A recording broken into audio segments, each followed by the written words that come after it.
Hello అండి, నేను మీ show from big screen breakdown. ఇవాళ మన రివ్యూ వచ్చేసి ఫాద్ ఫాజిల్ గారు నటించిన ఆవేశం మూవీ. ఇది మలయాళం మూవీ, అమెజాన్ ప్రైమ్లో స్ట్రీమ్ అవుతుంది. మలయాళం లాంగ్వేజ్లో మాత్రమే. ఇది యాక్షన్ అండ్ కామెడీ జోన్ అనమాట. 2.5 hours రన్ టైం ఉంటుంది. మూవీ ఎలా ఉందని తెలుసుకునే ముందు ప్లీజ్ కొత్తగా వచ్చిన వాళ్ళు ఎవరైనా ఉంటే సబ్స్క్రైబ్ చేసుకోండి. అండ్ మా కంటెంట్ నచ్చినట్టయితే లైక్ చేయండి అండ్ షేర్ చేయండి. అసలు స్టోరీ ఏంటంటే, ఒక ముగ్గురు స్టూడెంట్స్ ఇంజనీరింగ్లో అయితే జాయిన్ అవుతారు. అక్కడ వాళ్ళకి ఒక ప్రాబ్లం అయితే వస్తుంది అనమాట. సో ఆ ప్రాబ్లమ్ సాల్వ్ చేయడానికి మన ఫాఫా గారి దగ్గరికి అయితే వెళ్తారండి. అండ్ ఆ తర్వాత ఏం జరిగింది, స్టూడెంట్స్కి ఫాఫాకి మధ్య సంబంధం ఏంటి, అసలు వచ్చిన ప్రాబ్లం ఏంటి అన్నది స్టోరీ. ఓవరాల్గా ఎలా ఉందని చెప్పాలంటే ఇట్స్ ఎ క్లీన్ ఎంటర్టైనర్ అండి. ఓన్లీ కామెడీ కాకుండా లాస్ట్లో కొంచెం ఎమోషనల్గా కూడా ట్రై చేశారు.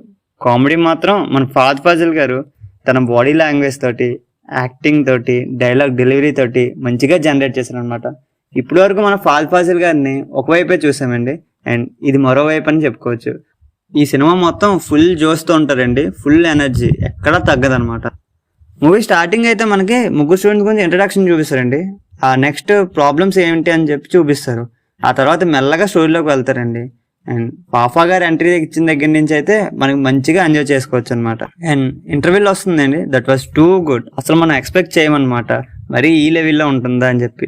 మధ్య మధ్యలో మనకి కొన్ని అన్ఎక్స్పెక్టెడ్ ఎలిమెంట్స్ కూడా తగిలితే దట్ వాస్ టూ గుడ్. ఆ తర్వాత మనకి స్టోరీ కొంచెం లాగ్ అయినట్టు అనిపిస్తుంది, బట్ స్క్రీన్ మీద ఫాద్ ఫాజిల్గా ఉన్నంత వరకు ఓకేస్గా వెళ్ళిపోతుంది. And climax was very decent. Comedy, action, emotional అన్ని కలిపి కొట్టారండి క్లైమాక్స్లో అయితే. ఒక ముక్కలో చెప్పాలంటే it's a very decent one. మంచిగా ఎంజాయ్ చేయొచ్చు అనమాట. Completely family watch. పాజిటివ్స్ ఏంటంటే ఫాద్ ఫాజిల్ గారు యాక్టింగ్ అండి చించేశారని అయితే చెప్పాలి. And Sushin Shyam music was very good. Music అనేది వన్ ఆఫ్ ది ప్లస్ అని అయితే చెప్పాలండి. అండ్ స్టోరీ చాలా కొత్తగా ఉంది. Direction, screen play was very good. And that's the review guys. At last review అనేది ఒక పర్స్పెక్టివ్ మాత్రమే, ఫైనల్ వెర్డిక్ట్ కాదు. Okay, thank you for watching.